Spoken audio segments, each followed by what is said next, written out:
سپاہی، یہ امن کے ضامن، یہ امن کے راہی۔ اللہ اللہ اللہ۔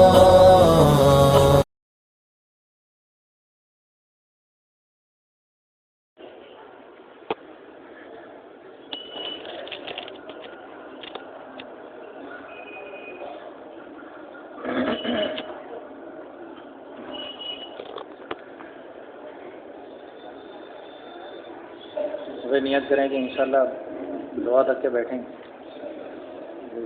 جو شرعی معذور ہیں ان کی بات تو الگ ہے، باقی لوگ اٹھنے کی نیت نہ کریں، ضروریات بعد میں پوری کرنے کا موقع دے دیا جائے۔ اگر کوئی عذر نہیں ہے تو ٹیک نہ لگائیں تو زیادہ اچھا ہے، مجمع میں جڑ کر بیٹھیں۔ بسم اللہ الرحمن الرحیم، نحمدہ ونصلی علی رسولہ الکریم، اللہ بعد۔ میرے بھائیو عزیزو دوستو، اللہ تبارک تعالیٰ نے دنیا میں ہر انسان کو جو ہے ایک محنت کا جوہر دے کر دنیا میں بھیجا۔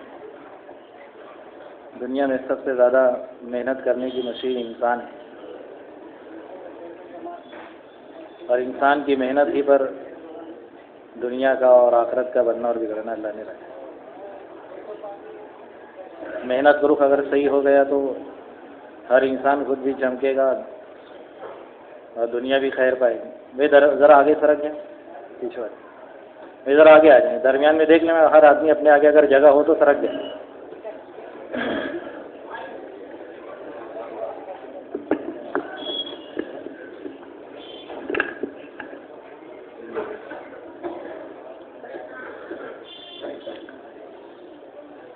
تو محنت کا رخ اگر صحیح ہو گیا ہر انسان کا تو نفع اٹھائے گا دنیا آخرت میں، اور محنت کا رخ اگر صحیح نہیں رہا تو پھر نقصان اٹھائے گا دنیا کی عارضی زندگی میں بھی، آخرت کی ہمیشہ کی زندگی میں۔ انبیاء کرام دنیا کے اندر آتے تھے انسانوں کی محنت کو انسانوں ہی پر خرچ کرانے کے، کہ تمہاری محنت تمہارے اوپر ہی خرچ کرو اور اپنے آپ کو بناؤ۔ جیسے دنیا والی چیزیں بناتے ہیں، سامان بناتے ہیں اور دنیا والوں سے اس کی اجرت چاہتے ہیں، انبیاء کہتے تھے اپنے آپ پر محنت کرو، اپنی محنت کو اور اپنے آپ کو بناؤ اور اس کا نفع اللہ سے لو دونوں جہان۔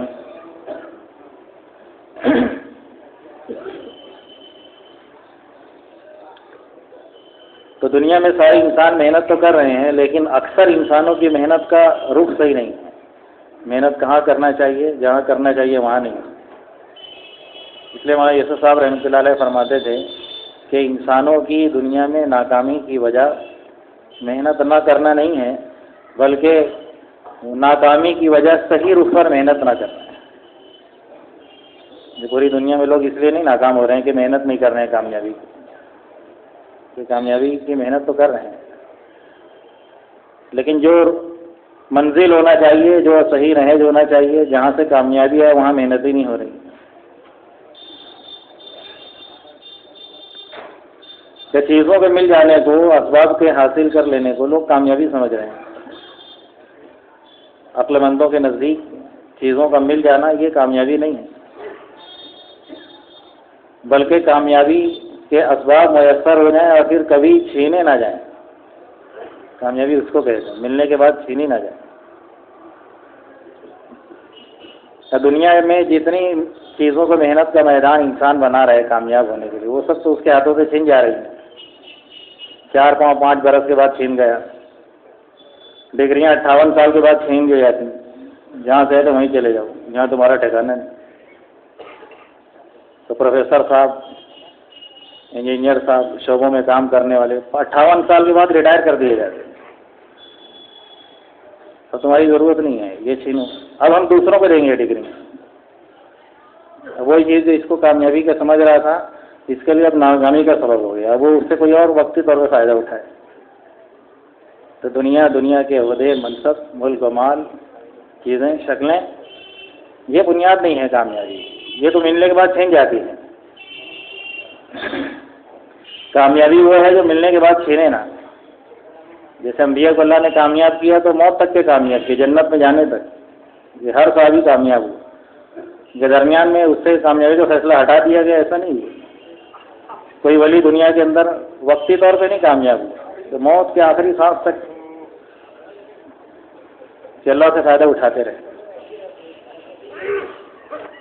تو لوگ کہتے تھے کہ ناکامی کی وجہ محنت نہ کرنا نہیں ہے، بلکہ صحیح رخ پر محنت نہ کرنا۔ محنت تو بہت لوگ کر رہے ہیں، سارے لوگ کر رہے ہیں۔ تو آخرت کے زندگی کے سارے مرحلے اور مرنے سے پہلے کے جتنے حالات ہیں، ان سب کا درست ہونا اللہ نے دین کے ساتھ جوڑا ہے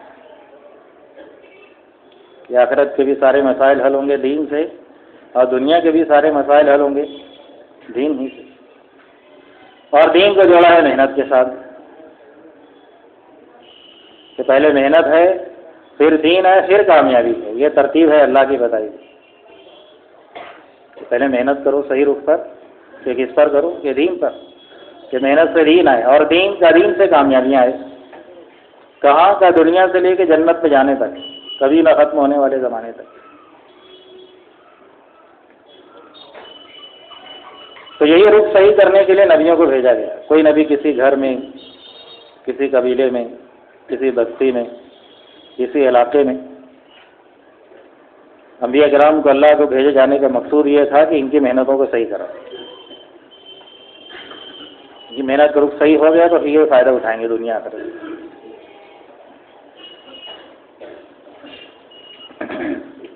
تو پہلے نبی آنا بند، اپنے قبیلے سے نبی چلے گئے، اپنی بستی سے نبی چلے گئے، قوم سے نبی چلے گئے، تو ایک بستی مٹ گئی، ایک قبیلہ مٹ گیا، ایک قوم مٹ گئی۔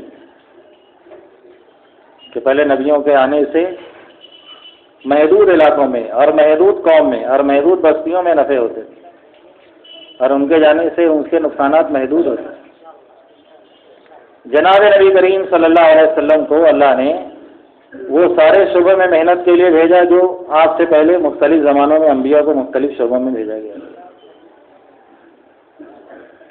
کہ آپ ہر قوم کے، ہر زبان کے، ہر علاقے کے، ہر قبیلے کے، ہر خطے کے، ہر زمانے کے، ہر جگہ کے لیے آپ نبی ہیں۔ جیسا آپ کی محنت کا اثر سارے عالم پر پڑے، پہلے انبیاء کی محنت کا اثر سارے عالم پر نہیں پڑا۔ جیسے پنکھا ہے، پنکھا چالو کریں گے تو اس کی ہوا ایک محدود ایریے میں جائے گی، دوسرے لوگ اس سے نفع نہیں اٹھائیں گے۔ اور حوض ہے کہ حوض میں پانی ڈالے تو بیک وقت اس کی ساری سطح جہاں تک کے ہے سب ایک لیول اوپر آئے۔ تو رسول اللہ صلی اللہ علیہ وسلم کی محنت ایسے ہی ہے عالم کے اعتبار سے۔ آپ کی محنت کا ہر عمل سارے عالم پہ پڑے، اس لیے کہ آپ سارے عالم کے نبی ہیں اور ساری انسانیت کے نبی ہیں۔ جیسے ہمارے الیاس صاحب رحمۃ اللہ علیہ کہتے تھے، ہمارے نبی صلی اللہ علیہ وسلم کی شان اللہ نے جو کی الگ کی ہے، اور سارے نبیوں سے آپ کو جو ممتاز اللہ نے کیا ہے وہ آپ کے طریقہ محنت کی وجہ سے علیحدہ ہوئے ہیں، کہ سب سے اونچے ہوئے ہیں، سب سے ممتاز ہوئے ہیں۔ کہ آپ کو جو محنت کا طریقہ دیا ہے کہ وہ نبیوں کو باقی انبیاء کو نہیں دیا ہے۔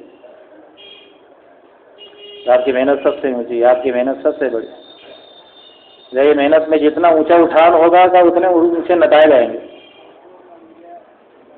اور آپ نے محنت ایسے ماحول سے اور ایسے علاقے میں اور ایسے پس منظر میں شروع کی کہ کوئی ہمدرد تھا ہی نہیں آپ کے ساتھ، ایک بھی ہمدرد نہیں، اور بعد میں لوگ تیار ہوئے کہ ابتدا میں کوئی ہمدرد نہیں، کہ لوگ مارنے آئے اور بچانے والا کوئی نہیں، کہ لوگ ظلم کریں اور ہمدردی کرنے والا ایک بھی نہیں، کہ پورے عرب میں ایک اللہ کا نام لینے والا کوئی نہیں۔ اور ساری دنیا حیوانیت کا شکار ہو گئی، جنگوں کا شکار ہو گئی، خون ریزی کا شکار ہو گئی، ظلم و ستم بھر گیا پوری دنیا۔ لیکن جب آپ صلی اللہ علیہ وسلم نے محنت اٹھائی ہے، محنت کا نقشہ قائم کیا ہے، تو جہاں کوئی ایک اللہ کا نام لینے والا نہیں تھا، وہاں کوئی اللہ کا نام ماننے والا نہیں رہا،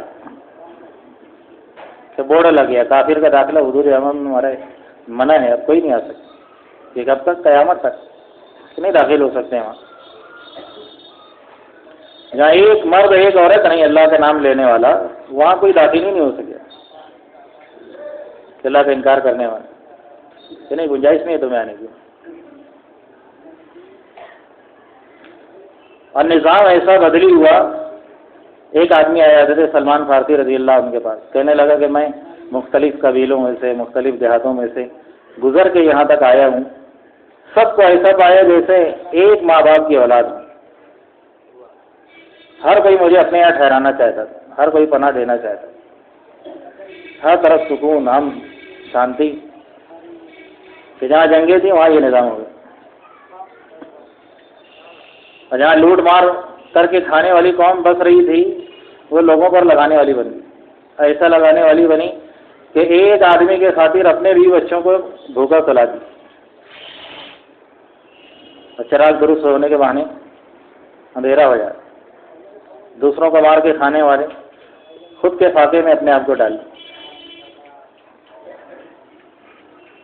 حضرت مولانا یوسف صاحب رحمۃ اللہ علیہ کہتے تھے آپ کے وصال کے بعد فوراً اللہ نے پانسا پلٹی کی کہ سب بنا بنائے کھیل ختم ہو گئے. ادھر آپ کا وصال ہوا اور لوگ اسلام چھوڑ دی. مدینہ سے 5 میل کی مسافت تک اسلام باقی تھا، باقی سب جگہ ختم. کہیں اعتقادی ارتداد، یقین کا بگاڑ، کہیں عمل کا بگاڑ، کہیں زبان کا بگاڑ. یہ تینوں ارتداد ساری دنیا میں قیامت تک کے ہوں گے. کہیں اعتقادی ارتداد ہوگا، کہیں زبان کا ارتداد ہوگا، اور کہیں عمل کا ارتداد. کہ عمل والے ہیں تو یقین بگڑا ہوا ہے، اور کہیں عمل سے کلمے کا اقرار ہے اور عمل کا عمل نہیں ہے. کہ کلمہ ہے نماز نہیں، کلمہ ہے روزہ نہیں، کلمہ ہے سنتیں نہیں، کلمہ ہے اور معاشرت غیر کی. کہ کلمے کا اقرار ہے اور لین دین یہود پر، کلمے کا اقرار ہے اور ملک و مال کے نظام یہودیت پر اس کی آوازیں. یہ عملی ارتداد ہے دنیا میں. تو کہیں اعتقادی ارتداد اور کہیں عملی ارتداد، اور کہیں تو زبان ہی سے ہی چھوڑ دیا کلمہ، اسلام سے ہی نکل گیا، زبان سے ہی کفر کا کلمہ ادا کر دیا. یہ 3 ارتداد ہو گئے. کوئی زیادہ وقفہ ہوا نہیں، جدھر حضور کا وصال ہوا ادھر یہ معاملات ہو گئے کہ تینوں قسموں کا بگاڑ ہو گیا. حضرت عائشہ رضی اللہ تعالیٰ فرماتی ہیں کہ ہماری حالت ایسی ہو گئی تھی جیسے سخت سردی کی رات میں بھیگی ہوئی بکریاں ایسے سمٹ کے ایک جگہ جمع ہو جاتی. ایسے مسلمان مدینہ میں سمٹ گئے تھے کہ جو باقی تو اسلام تھے وہ مدینہ میں سمٹ گئے تھے. سب جگہ ارتداد ہی ارتداد. کوئی کسی نے تو کلمہ ہی چھوڑ دیا، بعضوں نے کہا کہ چلو کلمہ تو پڑھیں گے، نماز نہیں پڑھیں گے، نماز پڑھیں گے تو زکوٰۃ نہیں دیں گے، زکوٰۃ دیں گے تو یہ نہیں کریں گے. جھوٹے نبی پیدا ہوئے، نبوت کا دعویٰ کرنے والے. عورت بھی دعویٰ کر دی کہ میں بھی نبی ہوں. اور جو کل محمد صلی اللہ علیہ وسلم کی غلامی میں تھے وہ جھوٹے نبی کے پیروکار بن گئے. تھوڑا سا وقفہ ہوا ہے. یہ اللہ نے کروایا تھا. کیوں کروایا تھا؟ اگر کہتے تھے یہ بتانے کے لیے قیامت تک کے امت کو سمجھانا تھا کہ لوگ یہ نہ سمجھے کہ حضور صلی اللہ علیہ وسلم تھے تو اسلام تھا، آپ گئے تو اسلام چلے گئے نہیں، نعوذ باللہ قیامت تک. آپ کا دین قائم ہوا تھا آپ والی محنت سے. آپ والی محنت وجود میں آ جائے گی تو پھر آپ والا دین قائم ہو جائے گا. یہ اصل سمجھانا تھا اللہ کو.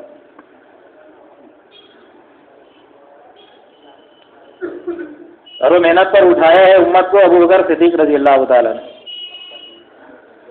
تو پھر وہ محنت اٹھائی. جو پاسا پلٹی ہوا تو پھر سے صحیح رخ پر آ گیا. کیا کہ جو حضور کے زمانے میں زکوٰۃ کے ساتھ اونٹ کے ساتھ رسی دیتے تھے، آپ اونٹ دیں گے رسی نہیں دیں گے تو میں ان سے بھی جہاد کروں گا رسی کے خاطر کہ دین میں نقص آئے گا، یہ ہم برداشت نہیں کریں.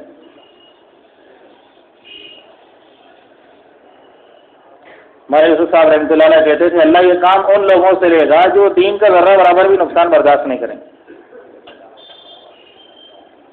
کہ دین میٹ رہا ہو، ابھی تو کھانے پینے کی آوازیں ہیں، دین میٹ رہا ہو اور ہو ہا کے قصے ہیں، دین مٹ رہا ہو اور دنیا کی رنگینی میں پھنسے ہیں، اور پھر یہ کہ اللہ کام بھی لے لے. کہ نہیں، اللہ کا ضابطہ نہیں ہے. کہ اللہ کا ضابطہ یہ ہے کہ ہم یہ کام ان لوگوں سے لیں گے جو دین کا ذرہ برابر بھی نقصان نہیں کریں گے، کہ صدیق اکبر رضی اللہ عنہ کے رسی کا بھی نقصان میں نہیں برداشت کر سکتا کہ زکوٰۃ تو لے کر آگے وہ رسی نہیں دیے تو وہ تو قتال کروں گا ان سے میں۔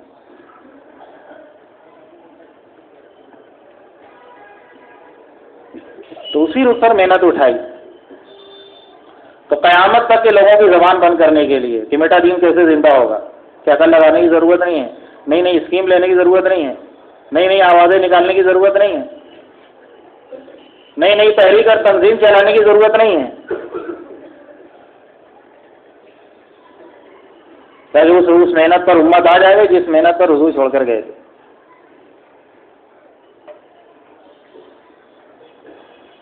تو آپ صلی اللہ علیہ وسلم کا طریقہ محنت کہا کہ اس کی وجہ سے آپ سارے انبیاء سے ممتاز ہیں۔ حضرت صاحب رحمۃ اللہ علیہ فرماتے تھے مظہر ایک زمین کی طرح ہے اور دعوت کی محنت ایسی ہے کہ جیسے زمین کو ہموار کرنا اور بارش کی محنت، دعوت کی مثال ایسی ہے کہ زمین پر مختلف قسم کے باغات ہیں، آم کے، جام کے، کیلے کے، سیب کے، مختلف پھولوں کے، مختلف غلوں کے باغات ہیں زمین پر۔ تو کب وجود میں آئیں گے کہ زمین کا ہموار تو کرو، استعداد تو پیدا کرے زمین،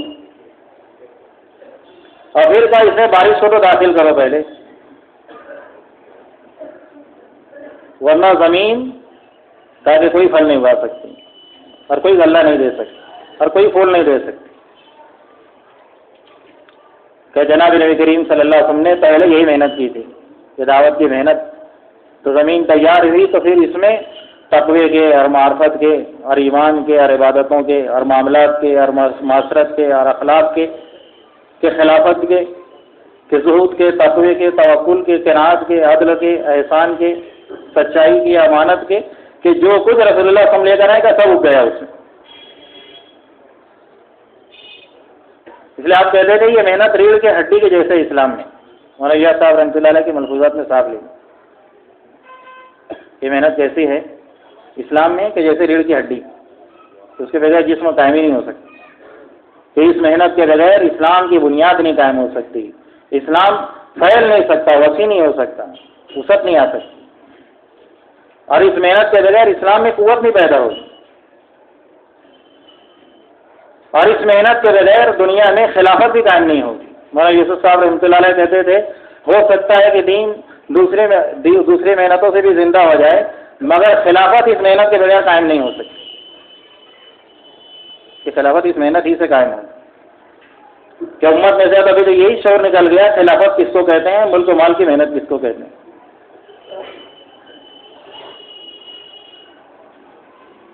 اور کہتے تھے خلافت کی محنت میں اپنوں کا خون بہایا جاتا ہے تاکہ امت خوشحال ہو جائے، اور ملک و مال کی محنت میں اوروں کو مارا جاتا ہے تاکہ میں ایک بن جاؤں، ایک میرے کا فائدہ ہو جائے بس۔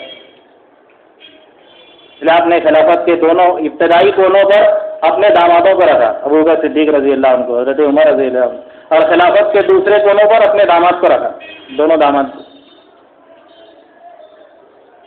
اور آوازیں لگی تو کون جائے مرنے کے لیے، تاکہ علی تم جاؤ، حمزہ تم جاؤ، اپنے چچاؤں کو آگے کیے کہ اپنے کو مٹاؤ، یہ نہیں کہ اپنے کو ترقی دو، فروغ دو، اور دوسرے کا دوسرے مانے۔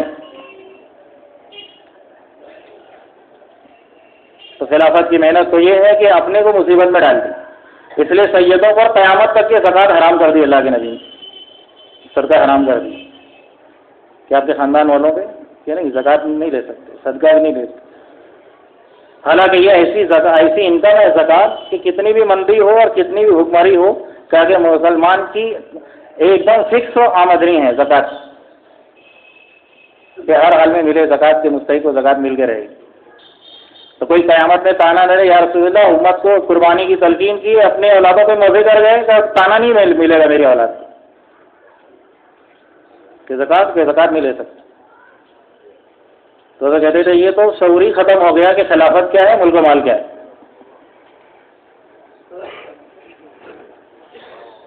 تو جب یہ محنت ہوگی تو سب کچھ زندہ ہو جائے۔ آگے مولانا الیاس صاحب رحمۃ اللہ علیہ فرماتے تھے کہ پھر غیر مسلم بھی اسلام میں آ جائیں گے۔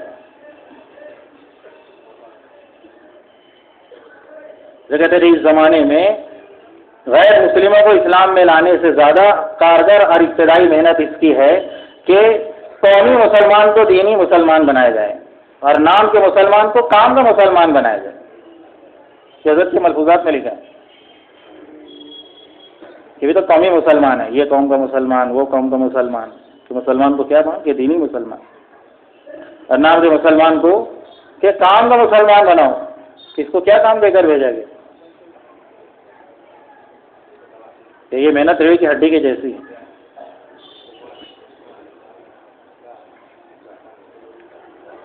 اس زمانے میں حالانکہ ایسے ایسے اہل اللہ تھے، اہل نظر تھے، اور الیاس صاحب رحمۃ اللہ علیہ کے زمانے میں کہ جن کے بارے میں علماء نے لکھا، مولانا قاسم نانوتوی، مفتی کفایت اللہ صاحب، مولانا حسین مدنی، حضرت تھانوی رحمۃ اللہ علیہ مجمعین، ایسے علموں کے گہرے اور ایسا تعلق مع اللہ اور دین اور امت کے لیے جانیں لٹا دینے کے حوصلے اور جذبے اتنے اونچے معیار کے کہ یہی جملہ حیات الصحابہ کی ابتدا میں ان لوگوں کے بارے میں بھی لکھا ہے کہ ایسے لوگ تھے یہ کہ ایسا لگتا تھا ان کی زندگیاں اور ان کا علم اور ان کا ایمان اور ان کی محنت دیکھ کے ایسا لگتا تھا جیسے یہ صحابہ کے گروہ تھے، وہ پیچھے اللہ نے ان کو روک لیا تھا، اس زمانے میں ان کو بھیجا ہے. ایسے تھے وہ لوگ، علم کے ایسے گہرے. ان سارے لوگوں نے حضرت کی محنت پر تائید کی تھی اس زمانے کہ ہاں یہ کام سے سب کچھ زندہ ہو. اس کے باوجود مولانا نبی ندوی رحمۃ اللہ علیہ، مولانا الیاس ان کی دینی دعوت میں لکھے ہیں کہ مولانا الیاس صاحب جب کام کو سمجھاتے تھے تو ایسے گر کھولا کرتے تھے اور ایسے پہلوؤں کو اجاگر کرتے تھے کہ اس زمانے کے لوگوں کے بارے میں کہتے تھے کہ اچھے اچھے اہل نظر کے کوئی نقطہ تک کے نہیں پہنچ سکے. ہمارے زمانے یہ لوگ کہاں پہنچیں گے وہاں؟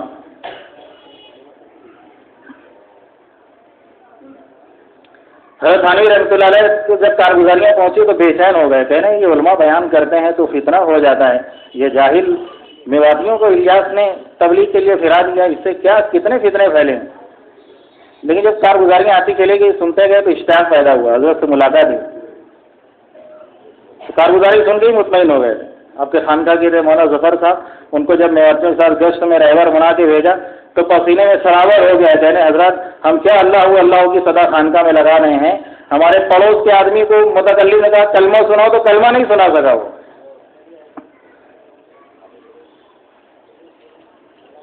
تو مطمئن تو بہت ہو گئے تھے. مولانا الیاس صاحب سے ملاقات ہوئی، مولانا الیاس صاحب کچھ دلائل دینا شروع کی. حضرت تھانوی نے روک دیا، حضرت دلائل مت دو، دلائل تو کسی کام کی صداقت کے اور ثبوت کے طور پر ہوتے ہیں، یہ کام تو حق ہے، اس میں دلیل دینے کی کیا ضرورت ہے؟ کہ مجھے تو اطمینان ہو گیا. پھر حضرت تھانوی رحمۃ اللہ علیہ نے اپنی گردن کو جھکا کے دائیں سے بائیں بائیں سے دائیں 3 دفعہ ہلایا اور کہنے لگے کہ چلنا تھی تو چل گئی، اب کوئی روک نہیں سکتا، چلنا تھی تو چل گئی، کوئی روک نہیں سکتا. 3 دفعہ کہا کہ دنیا کے اندر محنت اٹھی.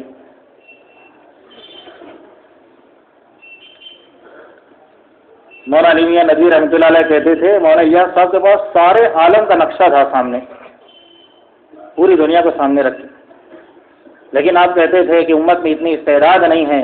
قبل از وقت تو میں کچھ کہنا نہیں چاہتا کہ زمانہ خود ہی دیکھ لے گئے کہ دنیا میں کام کیا نتیجے لائے. اصل میں اشکالات اس لیے پیدا ہوتے ہیں، اطاعت اس لیے ختم ہو جاتی ہے کہ ہم محنت کو اپنے علاقے میں رکھ کے بڑوں کی ہدایت کو ناقص پاتے ہیں. حالانکہ جیسے اسلام دنیا کو سامنے رکھ کے اللہ نے دیا ہے، مالیگاؤں کو سامنے رکھ کے نہیں دیا گیا، ہندوستان کو سامنے رکھ کے نہیں دیا.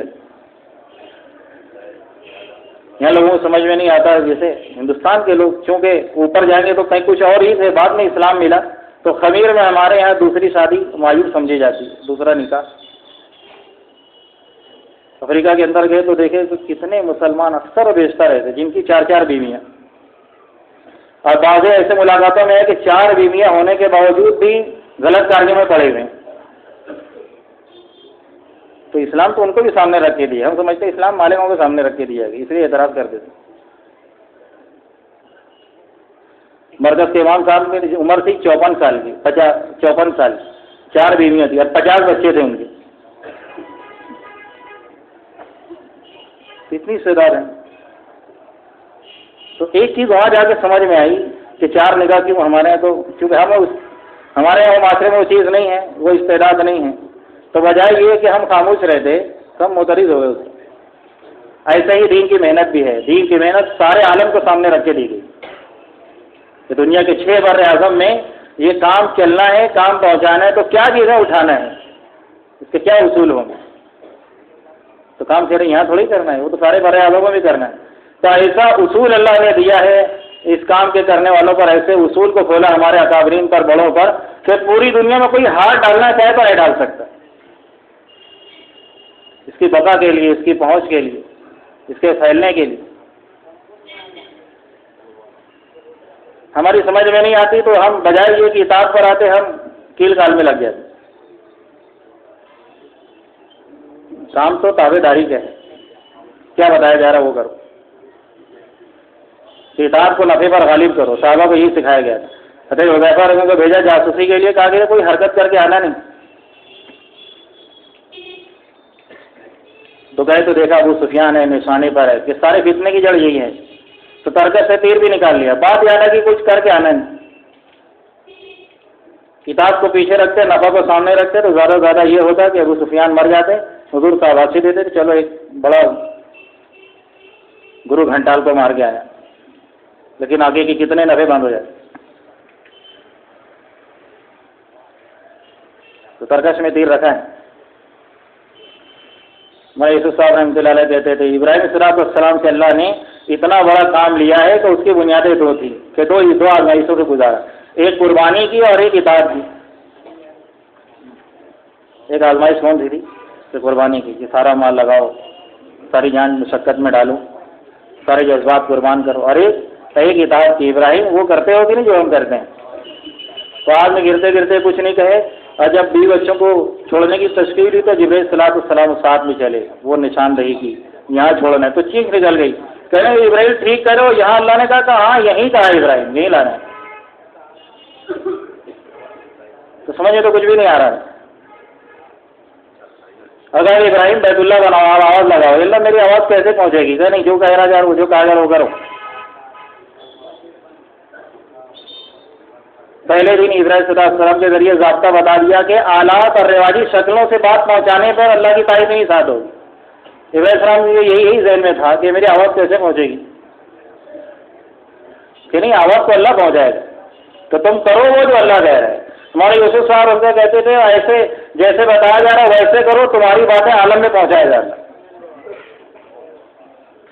تو جو باتیں رواجی شکلوں سے نہیں پہنچے گی، اللہ تمہاری غربت میں اور تمہاری تنگیوں میں اور تمہارے فقر و فاقہ میں اور تمہاری جہالت کے وجہ دنیا میں کام لے لے گا تم، کہ کرو وہ جو ہم کہہ رہے ہیں۔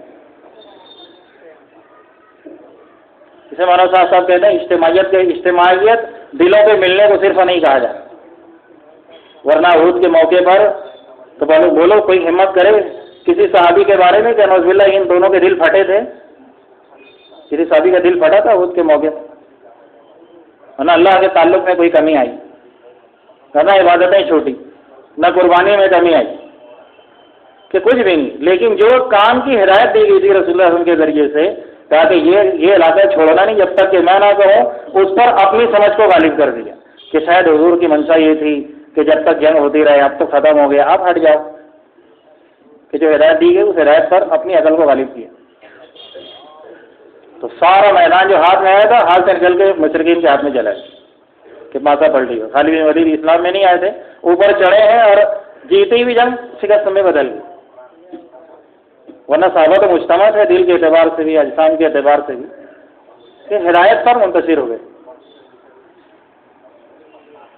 ہم کام ایسے کرنا چاہتے ہیں جیسے ہماری سمجھ میں آ رہا ہے،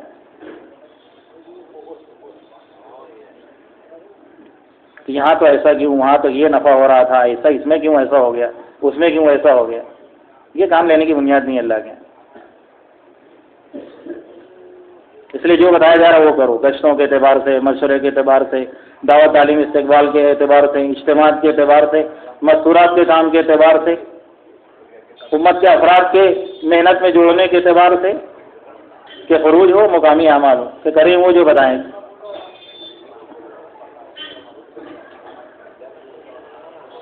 تو ہر بات ہماری سمجھ میں آ جائے یہ نہیں ہے۔ صحابہ کہتے ہیں ہم مکہ کو لڑ کر فتح کرنا چاہتے تھے. جیسے صحابہ سے ایسے اصول اللہ نے مرتب کروائے ہیں ہمیشہ کے کام کرنے والوں کو سامنے رکھنے کے کہ تمہیں کیسے کام کرنا ہے. کہ ہم مکہ کو فتح کرنا چاہتے تھے کیسے چلا مر کے خون بہا کے, اور فتح مکہ کا سبب بنا ہے صلح حدیبیہ. تو کسی کی سمجھ میں بھی نہیں آ رہی. ایک آدمی اطاعت کرنے بغیر جذبات اطاعت تو تھی صحابہ کی, جذبات میں اتنے تھے کہ بات سمجھ میں نہیں آ رہی.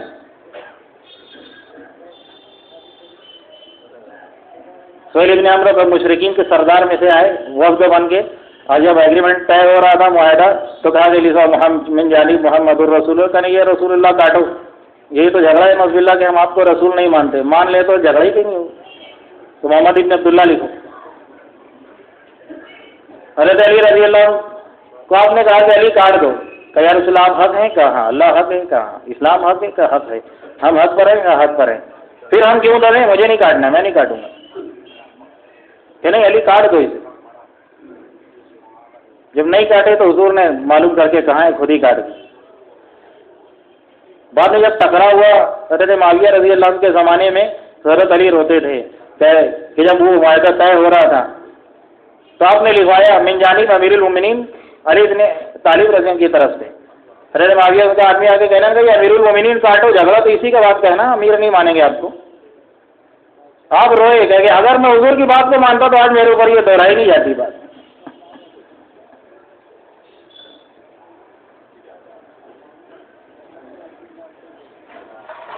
کہ ہم مکہ کو فتح کرنا چاہتے تھے اپنی طاقت کے زور پہ, اپنی حکمت کے زور پہ, اور حضور اصول بتا رہے ہیں کہ آج ان کی مان لو پھر ساری زندگی تمہاری مانیں گے.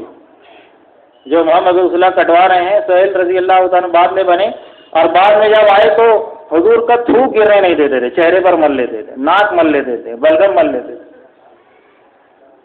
جو کہہ رہے یہ کاٹو محمد رسول.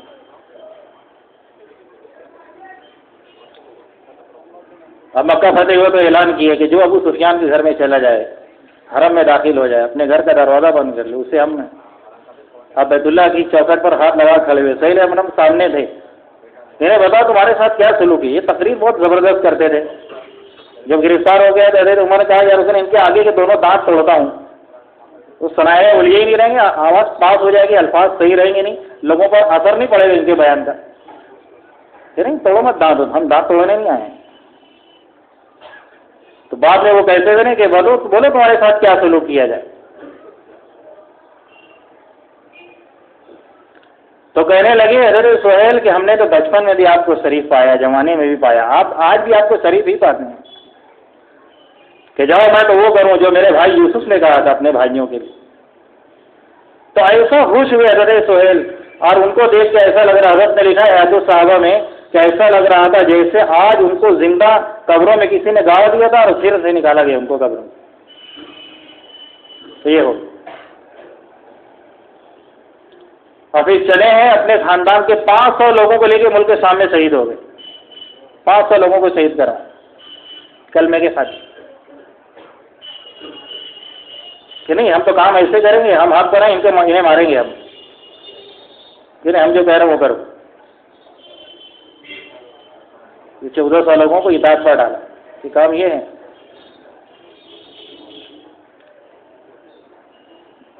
تو میرے بھائی عزیز دوستو, ہم کام اپنی مرضی سے کرنا چاہتے ہیں.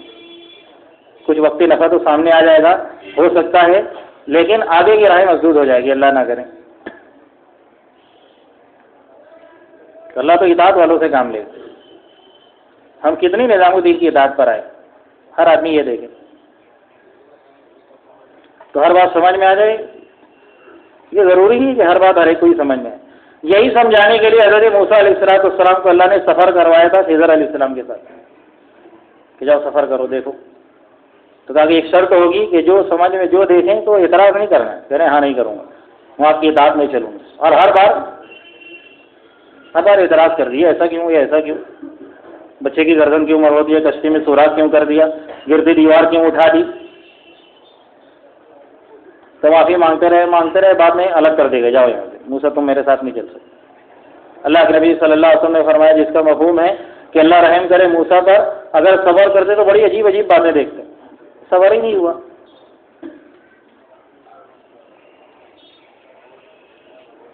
اتنے بڑے نبی کو اللہ تعالیٰ دکھا رہے کہ ان کے ساتھ چلو، ہر بات تمہیں سمجھ میں آنے کی نہیں ہے۔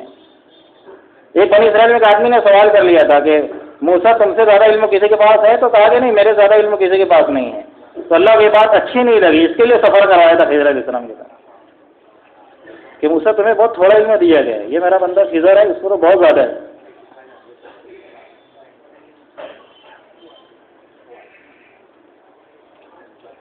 صدیق اکبر رضی اللہ دنیا سے جانے لگے تو خلیفہ طے کیا تھا عمر کو، تو لوگوں نے کہا کہ ابو بکر اللہ کو آپ جا کے کیا جواب دیں گے؟ آپ تھے تو عمر کی کیا حالت تھی، بعد آپ نے تلوار نکالتے تھے، اس کو مار دوں، اس کو مار دوں، اس کو پٹک، اس کو اٹھا، اب یہ تو خود ہی امیر ہو جائیں گے تو یہ کیا کریں گے ہمارے ساتھ؟ تو کسی اور کو امیر بناؤ۔ خاموش رہو، میں اللہ کو بھی جانتا ہوں اور عمر کو بھی جانتا ہوں۔ اپنے عملے پر ہو گئے کس کے اندر، یہ نہیں کہ مجھے لکھ کے دو بھائی کس کے اندر کیا صلاحیت ہے، پھر میں جانتا ہوں عمر کو، اور جس کے پاس جانا ہے جس کے پاس جانا اس کو بھی جانتا ہوں۔ پھر کہنے لگے کہ عمر کی سختی اس وجہ سے تھی کہ میں نرم تھا، میں نرم پڑتا تھا، تو عمر کی سختی میری نرمی کی وجہ سے، اور جب یہ خود ہی امیر بن جائیں گے نا تو پھر نرم ہو جائیں گے۔ تو صحابہ کہتے ہیں عمر کی عمارت ہمیں سمجھ میں نہیں آتی تھی، اور پھر بعد میں یہ نظام قائم ہوا کہ ایک عمر کے بجائے کافروں نے کہا 2 عمر ہوتے تو اسلام ہوتا دنیا میں، کہ جو ذمہ دار بنائے گئے ہیں کہ ابو بکر کا، اس کی کیا سمجھ میں آ رہا ہے کہ تم اطاعت کرو، تو جو اللہ ذمہ دار پر کھول دے ضروری ہے کہ تم پر بھی کھول دے وہ۔ حضرت اسامہ کا لشکر جا رہا تھا، آپ نے مشورہ کیا کیا کرنا چاہیے، سارے مجمع میں انصار مہاجرین میں حیات الصحابہ میں لکھا حضرت نے صاحب ایک آدمی کی رائے حضرت ابو سے میل نہیں کھاتی تھی، سب کی رائے الٹی تھی۔ کہتے تھے اسامہ کا لشکر مت بھیجو، ہم نے سب کی رائے دی، دیکھیں ہمارا مجمع کہاں تک پہنچا، ہمارا عملہ کہاں تک پہنچا۔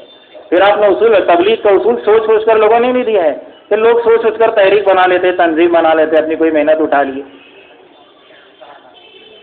کہ سوچ کے نہیں دیے اس کے اصول۔ صدیق اکبر ہم سمجھا رہے ہیں دعوت کا اصول کیا ہے، کہنے لگے اسامہ رضی کو روانہ کرنے کی بات اللہ کے نبی صلی اللہ علیہ وسلم نے اس وقت کہی تھی جب آپ پر وحی آیا کرتی تھی، یہ اللہ کی طرف سے ہے، قرآن اس کی بنیاد ہے، وحی اس کی بنیاد ہے، اللہ کے نبی کی سیرت اس کی بنیاد ہے۔ جب وحی کا سلسلہ جاری تھا، جب یہ فرمان جاری ہوا تھا کہ اسامہ کا لشکر بھیجا جائے، تو اس کے خلاف کچھ اور بات سوچ رہے ہو کہ نہیں حضرت اسامہ کا لشکر تو جا کے رہے، تو ایک کی بھی رائے نہیں، لیکن سارے اطاعت پر آ گئے۔ حضرت عائشہ رضی اللہ تعالیٰ عنہ کہتی ہیں کہ اگر ہمارے ابا جان کی بات لوگ نہیں لیتے تو مدینہ آگ کی بھٹی بن جاتی، اور بعد میں اس کا ایسا نتیجہ نکلا کہ حضرت عمر کہتے تھے ابو بکر، عمر اور عمر کے خاندان کے سارے لوگوں کی نیکیاں لے لو، اور ہجرت کی رات کی وہ نیکی، اور جب اللہ کے نبی صلی اللہ علیہ وسلم دنیا سے گئے وہ جو فتنہ اٹھا تھا اور آپ نے امت کو جو سنبھالا ہے وہ نیکی مجھے دے دو، اور سارے خاندان کے عمر کی نیکیاں لے دو۔ جس پر خود معترض تھے وہ خاندان کی نیکی دینے کو تیار ہو کہ کرے وہ جو بتایا جا رہا ہے۔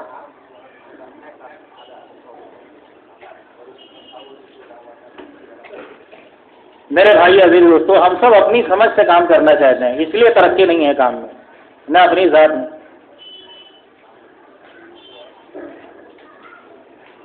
حضرت عمر رضی اللہ عنہ کے پاس حمص کے ایک جماعت آئی، اس میں 2 آدمی تھے، آپ نے ان کو بلایا اپنے پاس، میں نے سنا ہے کہ تم نے اہل کتاب سے کچھ کتاب حاصل کی ہے، کچھ لکھا ہے اپنے ڈائری میں۔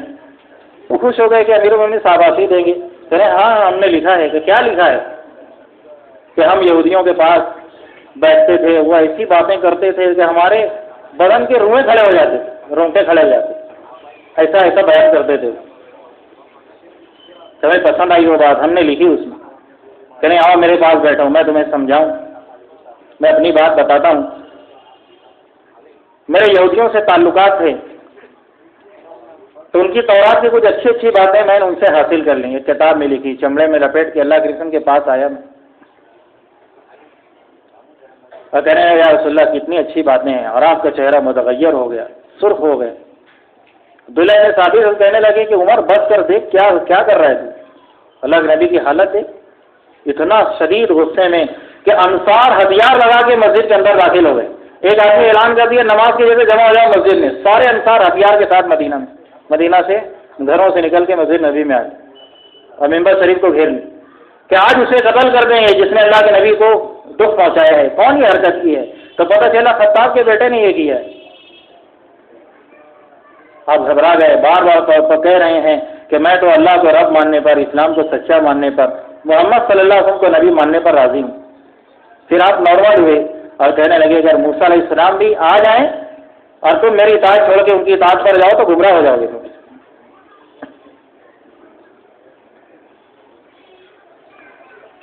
پھر اللہ کے نبی نے کہا کہ عمر وہ گہری معلومات رکھنے والے، گہرائی سے جاننے والے کہیں تمہیں گمراہ نہ کر دیں۔ حضرت عمر ان کو کہہ رہے ہیں کہ تمہیں ان کی باتیں بڑی اچھی لگی کہ وہ ان کے بیان سے تو میرے رونگٹے کھڑے ہو گئے کہ جاؤ ان تختیوں کو جا کے مٹا دو، گرم پانی میں روئی ڈبو اور اس کو مٹاؤ اور جنگل میں جا کے دفن کرو، ورنہ ایسی عبرتناک سزا دوں گا کہ دنیا یاد رکھے گی۔ ایک چیز طے ہو گئی اور تمہیں یہود کے بیان اچھے لگنے لگے کہ تم میرے رونگٹے کھڑے ہو رہے ہیں اس سے کہ اللہ کے نبی کی باتیں تمہارے لیے کافی نہیں ہیں۔ یہ صحابہ سے کیوں کروایا گیا کہ ہر اچھی بات دین نہیں ہے، دین کی ہر بات اچھی ضرور ہے لیکن ہر اچھی بات دین نہیں ہو سکتی، ہر بات دعوت نہیں ہے۔ ہر چیز دعوت ہو جائے کہ نہیں، ہر چیز دعوت نہیں ہوگی۔ انبیاء اور صحابہ کرام رضی اللہ تعالیٰ مجمعین کے جذبات اور آپ والوں کے طریقے، آپ دونوں کے طریقے کی بنیاد پر اللہ کی بات پہنچانا یہ دعوت ہے، ورنہ ہر بات دعوت نہیں ہے۔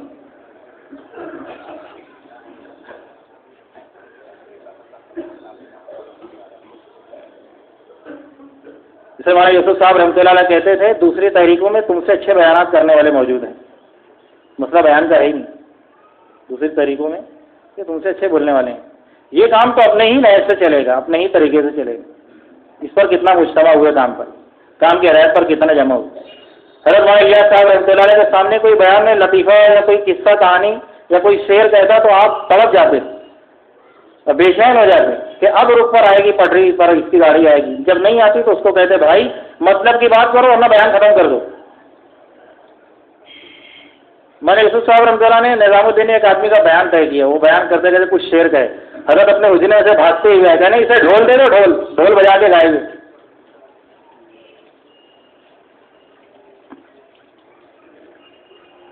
اور کہا ہمارا عملہ اچھے بہنا سننے کا عادی ہو گیا، اچھے بہنا سنیں کہ کام تو اپنی نہج سے چلے گا۔ کام بیانات کا ہوتا، نئی نئی چیزوں کا ہوتا تو اللہ تو ابتدا میں صلاحیت والے لوگوں کو لاتا، ایسے بے دینوں کو اور جاہلوں کو اور ان پڑھوں کو اور گنواروں کو اور شراب کے اڈوں سے اور جوا کے سٹوں کے اڈوں سے اٹھا کے کیسے لاتا اللہ پہلے لوگوں کو کہ پہلے سے اچھے لوگوں کو لاتا۔ کام کی بنیادیں نہیں ہیں، کام کی بنیاد یہ ہے کہ تمہیں جو بات بتائی جا رہی ہے اس پر کتنا کام کو لائے کہ ہم نفع کے مکلف نہیں ہیں، نتیجے کے مکلف نہیں۔ مولانا صاحب کہنے لگے ایک بات ہم آپ کو یہاں سے صبح میں بتائیں، ایک بات شام کو بتائیں، تو صبح والی بات بھول جاؤ، شام والی بات آج اصول ہو گئی۔ سر ہمارا مزاج کہاں ہے؟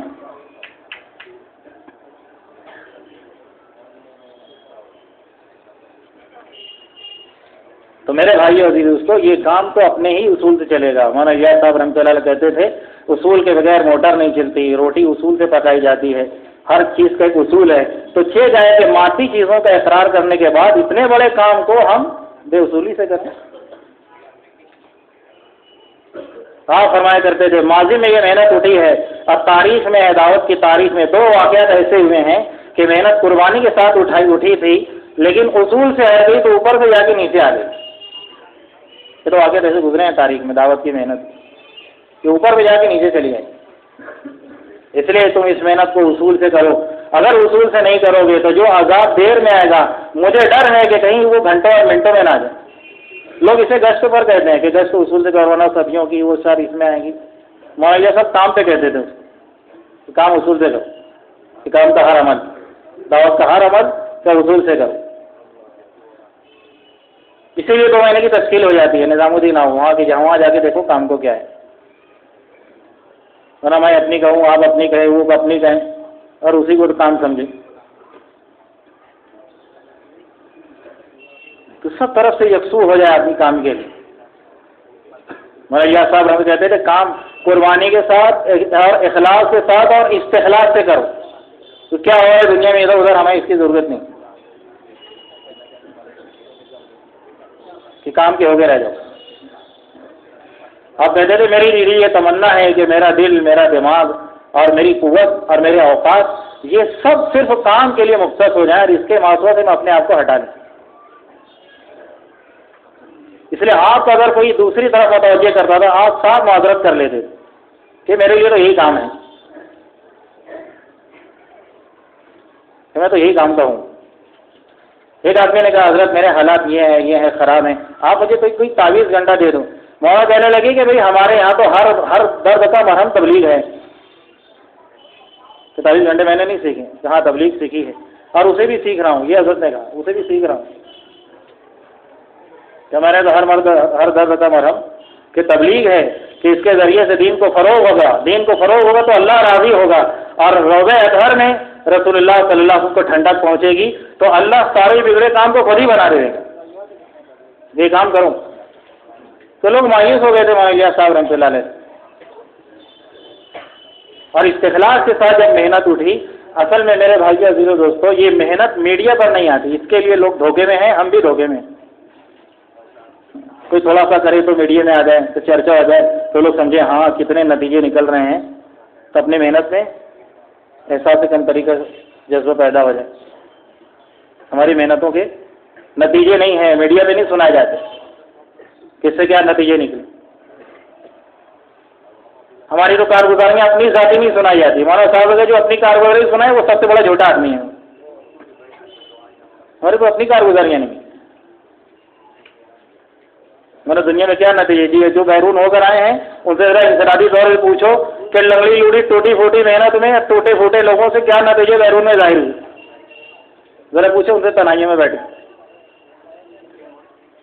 یہ میڈیا میں نہیں ہے، یہ اخبارات میں نہیں ہے، یہ رسائل میں نہیں ہے تو دھوکہ کھائے. مولانا صاحب رحمۃ اللہ کہتے تھے میں نے دعا مانگی ہے اللہ سے کہ اللہ یہ کام کرامتوں سے مت چلانا. یہ کام کرامت سے نہیں چلے گا. اور آپ نے دعا کی تھی کہ اللہ اس کام کی مقبولیت 100 سال آگے ہو اور اس کی شہرت 100 سال پیچھے ہو. بعد میں لوگوں کو معلوم پڑا کہ یہ کیا ہوا.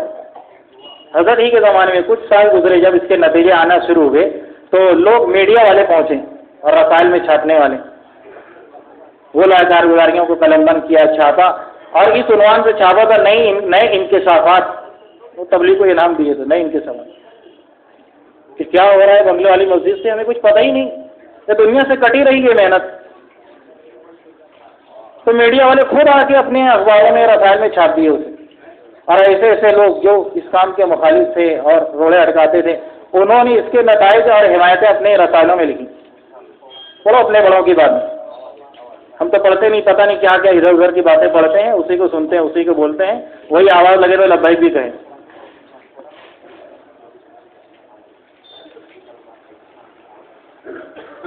کتنی تڑپ کے ساتھ کہتے ہیں مولانا صاحب حیات الصحابہ پڑھیں ہم سب، مولانا غیاث صاحب نے بیانات ملفوظات پڑھیں، مولانا یوسف صاحب رحمۃ اللہ علیہ کے بیانات پڑھیں.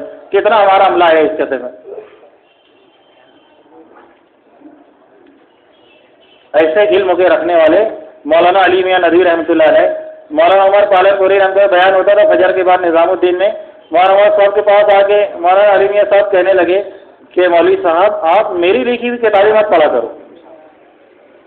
حالانکہ کتنا علم کے گہرے اور کتنی دعوت پر بصیرت انہیں تھی اور مختلف موضوعات پر آپ نے کتابیں لکھی ہیں بڑی.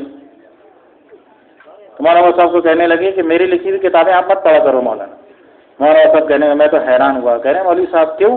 کہا اس لیے کہ آج اس کرسی پر بیٹھ کے جو فکروں سے بول رہے ہیں میری کتاب پڑھنے کے بعد ہو سکتا ہے آپ کی فکر متزلزل ہو جائے گی، تو میری کتاب پڑھنا نہیں، آپ اپنے روح سے بات کرو۔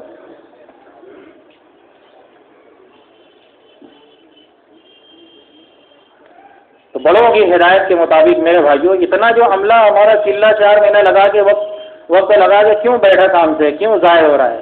یہ مشورے میں بیٹھ بھی رہے ہیں اور بڑی بھیڑ بھاڑ ہے، لیکن محنت پر دیکھیں تو عملاً اس کے آدھے ملیں گے کہ آگے کی سطح کا کام بتایا گیا، ہم نے اس کو دل پر لیا نہیں۔ جسے والا صاحب کہتے ہیں ہم جو بتا رہے ہیں نہیں کرو گے، عملہ تمہارا ہوگا، کام دوسرے کا کرے گا۔ یہ عملہ تمہارا اور کام دوسرے لیں گے۔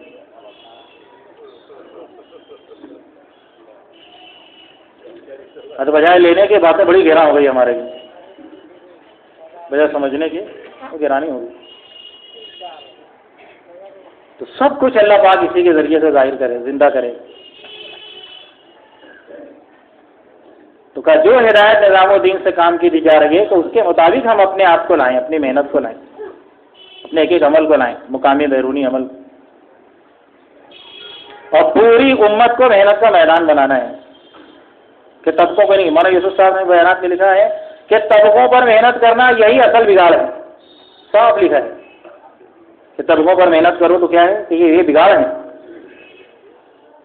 حضرت نے یہ بات سمجھائی کہ آج امت ایک پلیٹ فارم پر مجتمع نہیں رہی، اس کے لیے ہم تعلیم میں ایسی باتیں رکھے ہیں کہ امت مجتمع ہو جائے کہ نماز کو ہر کوئی مانے گا، اس لیے فضائل نماز ہے، قرآن کو ہر کوئی مانے گا، اس کے لیے فضائل قرآن ہے، ورنہ بخاری پڑھ سکتے تھے، ترمذی پڑھ سکتے تھے، تفاسیر پڑھ سکتے تھے، کہ امت ذہنی اعتبار سے، فکری اعتبار سے کہ کیا ہے کا منتشر ہے کہ امت کو مجتمع کرو، جیسے رسول اللہ صلی اللہ علیہ وسلم نے مجتمع کیا تھا انصار اور مہاجرین کو ایک نہج پر، تاکہ یہ کامن چیزیں امت کو ایک پلیٹ فارم پر جب لے کر آ جائے گی تو امت بچے چیزوں پر خود ہی آ جائے گی۔ تو پوری امت کا طبقہ کس پر جمع ہوگا؟ نماز پر جمع ہوگا، قرآن پر جمع ہوگا، ذکر پر جمع ہوگا، صدقے پر جمع ہوگا، حج پر جمع ہوگا۔ اس کے لیے فضائل وہ اعمال ہیں ہمارے، ورنہ طبقات کے لوگ اصل نہیں ہیں۔ محنت نہیں کرنا یہ نہیں ہے، یہ مطلب نہیں ہے کہ طبقوں کو چھوڑ دو، یہ مطلب نہیں ہے کہ محنت کرو عمومی روپ سے، ورنہ صرف عمومیت کو چھوڑ کے طبقاتی محنت کہا کہ یہ فتنوں کا ذریعہ ہے، یہ فتنوں کا سبب ہے۔ 2 سال پہلے مولانا صاحب بھوپال کے اجتماع میں کہنے لگے، جب میں یہاں آیا اجتماع میں بھوپال میں، تو یہاں کے ذمہ دار کہنے لگے کہ ہمارے علاقے کا وزیر اعلیٰ ہم نے اسے مدعو کیا ہے، مولانا آپ ذرا ان سے کچھ بات کریں، بیان کریں، کچھ مذاکرہ کریں اس سے، تو غیر مسلم ہے۔ تو میں نے آواز لگائی کہ وہ جو بنانے والے ہیں، وضو خانہ جو بنا رہے ہیں، غسل خانہ بنا رہے ہیں، وہ زمین کھود رہے ہیں، پردے برابر کر رہے ہیں، کھانا بنانے والے، وہ سب کو جمع کر لو ہال میں۔ کہہ رہے نہیں، ہم تو چاہتے ہیں اسپیشلی ان سے بات ہو۔ کہہ نہیں، سب کو لاؤ، سب کو اٹھاؤ، وہ معمولی سے معمولی کام کرنے میں جو لگا ہے خدمت کے لحاظ سے اس کو بھی لاؤ، تو سب کو جمع کرو، اسے بٹھاؤ وزیر اعلیٰ کو بیچ میں۔ پھر انہوں نے اصول بتایا، مکہ کے لیے جا رہے تھے رسول اللہ صلی اللہ علیہ وسلم، تب وہ سفیان اس سے پہلے ہی آ گئے تھے۔ آپ نے ایک پہاڑ کی چوٹی کے اوپر ایک سرا ایسے نکلا ہوا تھا، ایسا لکھا ہے کہ ناک جیسے آدمی کی تھوڑا آگے ہوتی ہے، ناک کے جیسے وہ پہاڑ کا کچھ حصہ آگے نکلا ہوا تھا، اس سے وہ سفیان کو کھڑا کر دیا اللہ کے نبی صلی اللہ علیہ وسلم۔ سب کہتے ہیں حیران کہ ہم یہ اللہ کے نبی کیوں ایسا کیے؟ کہا ایسی جگہ کھڑے رہے جہاں سے عمومیت کو دیکھیں وہ۔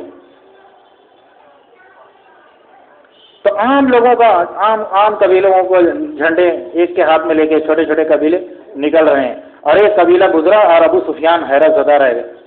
ارے عباس بازو میں کھڑے تھے، کہنے یہ کون سا قبیلہ ہے؟ یہ فلاں قبیلہ ہے۔ تو حیرت بڑھ گئی، آگے یہ کون سا قبیلہ ہے؟ یہ فلاں قبیلہ ہے، اور حیران ہو گئے یہ کون سا قبیلہ ہے؟ یہ فلاں قبیلہ ہے۔ سارے عام لوگ، ایسے لوگ تھے ابو سفیان جانتے ہی نہیں تھے، حالانکہ وہ خود مکہ ہی کے رہنے والے ہیں۔ سارے سردار جو جھنڈے لیے تھے کہا گئے تھے وہ مکہ کے ہی رہنے والے تھے جہاں کا ابو سفیان رہنے والا، اور وہ جانتے ہی نہیں، عام آدمی، ان کی کوئی حیثیت ہے؟ 2 کوڑے کے لوگ، ان کو کیا جوڑنا کام میں؟ کہ جو طبقوں پر محنت کرنا چاہتے ہیں، ہمارے بڑے کہتے ہیں اصل میں یہ کام سے نہیں، یہ فن سے متاثر ہے اور فن سے متاثر کروانا چاہتے ہیں۔ یہ فن والوں کو فنکار سے متاثر کرنا چاہتے ہیں، کام سے نہیں متاثر کرنا ہے۔ اور اگر کام سے متاثر کرنے کا جذبہ ہوتا تو عمومیت پر لاتے ہیں۔ یہ جتنے لوگ ہیں جو کسی کام میں لگنے سے پہلے خواص کا درجہ رکھتے تھے، وہ کیسے کام میں آئے جو ہم سب یہاں بیٹھے ہیں؟ ہم خصوصی محنت سے آئے ہیں، عمومی محنت سے آئے ہیں، اور جن کو خصوصی محنت کو ٹارگیٹ بنا کے کیا گیا تو وہ ہے ہی نہیں ہے مجمع میں، نہ مسجدوں میں ملیں گے۔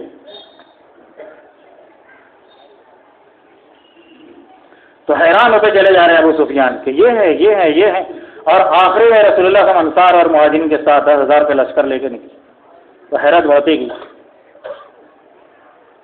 تاکہ عوام پر محنت کرو تو خواص متوجہ ہو جائیں، اور صرف خواص کو متوجہ کرو گے تو عوام سے کبھی بھی نہیں جڑیں گے، یہ مطالبے کریں گے خصوصیت۔ اس لیے میاں جی مہراج صاحب رحمۃ اللہ کہتے تھے ہر 15 دن پہ ایمان والے سے ایمان کی نسبت پر ملاقات کر لو گھروں کی، تو گھروں کی ملاقات ایک چھوٹا سا لفظ ہے لیکن بڑی حکمت ہیں اس میں، کہ عام آدمی ہو، خاص آدمی ہو، پروفیسر ہو، ڈاکٹر ہو، انجینئر ہو، ٹیچر ہو، مدارس کے طلبہ ہوں، کالج کے طلبہ ہوں، کام میں جڑا ہوا ہو نہ جڑا ہوا ہو، نماز پڑھتا ہو نہ پڑھتا ہو، کام میں لگ کے بیٹھ گیا ہو نہیں آیا ہو، وہ سب کہاں رہتے ہیں؟ یہ سب گھروں میں ہی رہتے ہیں۔ ہم نے گھروں پر ایک 15 دن میں چکر لگا لیا، گویا ہم امت کے ہر خاص کام پر مل لی، تو کتنی آسان ہے ہر فرد امت تک 100% پہنچنا، اور الگ الگ سب کو جوڑو تو عمر ہی ختم ہو جائے، سب کو جوڑنے میں سرمائی ختم ہو جائے۔ مولانا علی میاں ندوی رحمۃ اللہ علیہ لکھتے ہیں مولانا الیاس صاحب رحمۃ اللہ علیہ کے بارے میں کہ میوات کا جب عمومی اجتماع ہوتا تھا، عمومی جلسہ وہ لوگ کہتے تھے جلسہ ہوتا تھا، عمومی اجتماع ہوتا تھا، تو ہم دیکھتے تھے مولانا الیاس صاحب رحمۃ اللہ علیہ کو عام غریب میواتی بیٹھے رہتے تھے جلسے میں، اجتماع میں، اور میوات میں ان کو دیکھتے ہی مولانا کی طبیعت میں نشاط آ جاتا تھا، خوشی بڑھ جاتی، اور بیماری وہ نہیں پتہ ایک دم سے طاقتور ہو جاتے ہیں، اور انہی کے درمیان میں وہ غریب میواتی ان کے بیچ میں مولانا الیاس صاحب بیٹھتے تھے، انہی میں گفتگو ہوتی، انہی کے ساتھ کھاتے تھے اور انہی کے ساتھ بستر بھی لگواتے تھے۔ اور ایک محنت حضرت کی خصوصی ہوا کرتی تھی، ایک محنت عمومی ہوا کرتی تھی، تو نظام الدین میں لوگ آتے تھے، خاص لوگ انہیں دعوت دیتے تھے، عمومیت کی طرف جوڑتے تھے، لیکن جب عمومی محنت میں جلسوں میں ہمارے الیاس صاحب رحمۃ اللہ جاتے تھے تو ہم دیکھتے تھے کہ عمومیت میں رہنے کی وجہ سے مولانا الیاس صاحب جب بیعت کرتے تھے تو علوم کے اور معرفت کے ایسا لگتا تھا جیسے بارش اللہ ان کے دلوں پر برسا، اور جب وہ بیان کرتے تو ایسے اصول اور حقائق تبلیغ کے اور اصول بیان کرتے تھے کہ میرے جیسا آدمی حیران رہ جاتا تھا۔ یہ مولانا علی میاں ندوی رحمۃ اللہ کا تاثر ہے کہ میوات کے عمومی جلسوں میں، عمومی اجتماعات میں حضرت جب جاتے تو آپ کا رنگ ہی بدل جاتا تھا، ایسی باتیں اللہ آپ سے کہلواتا تھا اور ایسی فکر ہو جاتی، وہ خصوصیت میں نہیں ہوتی۔ مولانا الیاس صاحب رحمۃ اللہ کہتے تھے خواص اور افراد پر محنت وہ نتیجے نہیں لائے گا جو عموم میں ہوگا۔ اس کو ایک عام میواتی نے اپنے جملے میں کہا کہ جب تک عموم میں دین نہیں آئے گا امت میں دین نہیں آ سکتا، تو محنت سب میں کرنا ہے، یہ چھوڑ دینا ہے یہ نہیں کہا جا رہا، عمومیت کے ساتھ جوڑو، ہر ایک کے ساتھ جوڑو، مخصوص مت کرو، کیونکہ یہ بگاڑ ہے اصل کام میں کہ طبقاتی محنت کی جائے اور اپنی عقل سے کام کیا جائے۔ مولانا یوسف صاحب رحمۃ اللہ علیہ کہتے تھے یہ محنت اصل تو یہ ہے، آج ہماری محنت صحابہ کی محنت سے، رسول اللہ صلی اللہ علیہ وسلم کی محنت سے بہت دور ہے، کہاں ہماری محنت اور کہاں ان کی محنت، اللہ کے نبی صلی اللہ علیہ وسلم والی محنت اور ہماری محنت اور صحابہ والی محنت وہ مشقت والی ہے، ہماری سراسر راحت والی ہے۔ ہماری محنت کیسی ہے کہ ہماری محنت تو راحت والی، اور صحابہ کی محنت مشقت والی۔ ابھی تو ہماری مزاج پر محنتیں ہو رہی ہیں، اپنے مزاج کی رعایت کرتے کرتے ہو رہی ہیں، اس لیے حضور کی معاشرت سمجھ میں نہیں آتی، ہم معاشرت کے بول بولتے ہیں، ہماری مسجد سے رسول اللہ صلی اللہ علیہ وسلم کی مسجد کا نقشہ سمجھ میں نہیں آتا، اور ہماری محنتوں سے حضور کی محنت سمجھ میں نہیں آتی، اس لیے کہ محنت نفس کے ساتھ ہے، اطاعت کے بغیر ہے، اپنی حکمتوں کے ساتھ۔ پھر حضرت کہتے تھے اصل ہماری سب سے بڑی کامیابی یہ ہے کہ ہم اس محنت کو کرتے کرتے اس سطح تک کے پہنچا دیں جس سطح پر رسول اللہ صلی اللہ علیہ وسلم نے محنت کو اٹھایا تھا، ہم وہاں لے کے جائیں کام، اور وہ محنت یہ ہے کہ ظاہر کے خلاف اپنے کرم کو اٹھاؤ۔ وہ محنت کیسی ہے کہ ظاہر کے خلاف قدم اٹھاؤ۔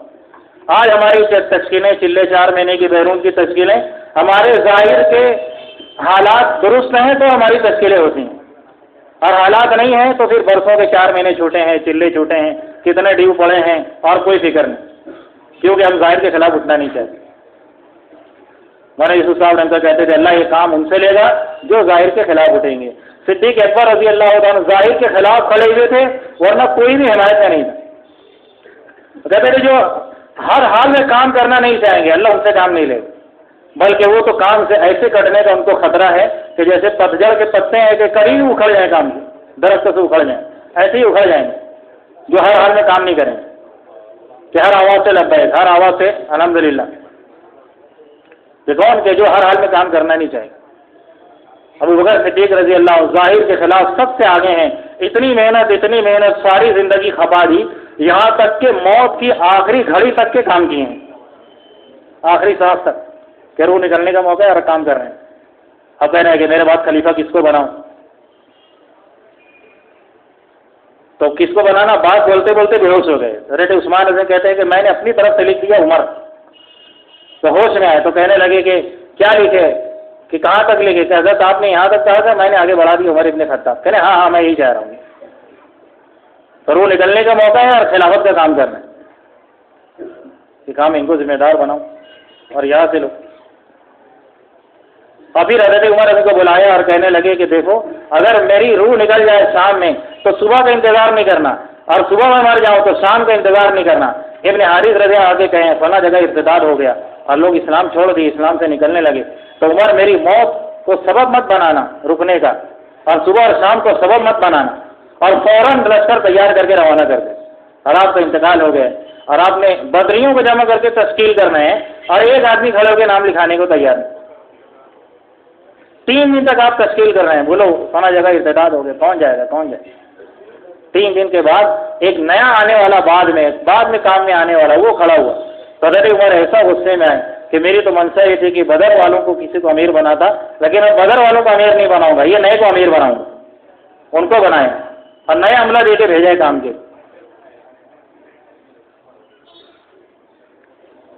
اور اللہ صاحب رحمۃ اللہ علیہ کہتے تھے کام تو تم اخلاص اور قربانی کے ساتھ کرو، ممکن ہے اللہ تعالیٰ تم سے وہ کام لے لے جو تم سے پہلے والوں سے بھی نہ لیا۔ یہ نئے پرانے کا جھگڑا نہیں ہے، یہ تو قربانی کی بات۔ پھر اور کہتے تھے اگر اس محنت کو کرتے کرتے تمہارے نقشے اجڑ جائیں گے، تمہاری دنیا اجڑ جائے گی، تمہارے کاروبار اجڑ جائیں گے، تمہاری دنیا کی شکلیں تباہ ہو جائے گی، اللہ اپنی قدرت سے تمہیں چمکا کے دکھا دے گا۔ جیسے حضرت ایوب رضی اللہ علیہ السلام محنت کرتے کرتے سارا نقشہ ہی ختم ہو گیا، بچے مر گئے، باغات چھن گئے، جانور مر گئے، بیویاں مر گئی، ایک باغی رہے، بدن میں بیماری، سارے کیڑے پڑ گئے، تو سارے نقشہ ختم ہو گیا۔ لیکن پھر اللہ نے اپنی قدرت سے چمکایا ہے کہ ایک موقع ایسا لایا کہ ایوب جاؤ وہاں غسل کر لو ٹھنڈے پانی سے، وہ ساری بیماری گئی، وہ جوان بھی ہو گئے، بیوی بھی مل گئی، بچے بھی زندہ ہو گئے، آسمان سے سونوں کی بارش برسائی اللہ نے، وہ چھنے ہوئے باغات بھی دے دیے، جانور بھی دے دیے۔ لو محنت ہم کرا رہے ہیں تمہیں تباہ کرنے کے لیے نہیں ہے۔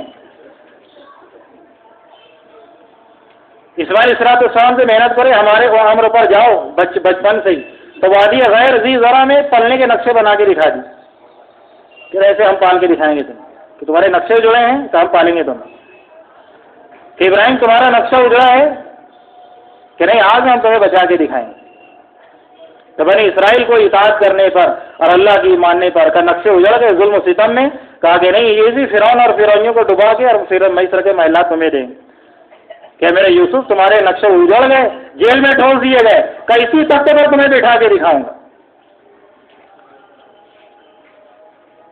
یہ کسی کے ذہن کی اپج نہیں ہے میرے بھائیو عزیز دوستو، یہ محنت کرتے کرتے اگر ہمارے نقشے اجڑ گئے، اللہ کی ذات غیرت مند ہے، اللہ کی ذات نہیں برداشت کرے گی کہ میرے بندے قربانی دیں اور ہم ان کی دنیا اجاڑ دیں۔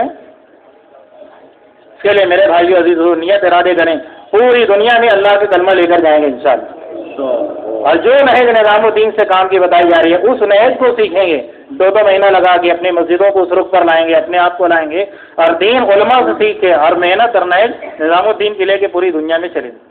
اس کے لیے 5 مہینہ بیرون کے لیے بتائیں بھائی کون کون تیار ہے جن کے 4 مہینے لگ گئے، ہمت ارادے کر کے بتائیں۔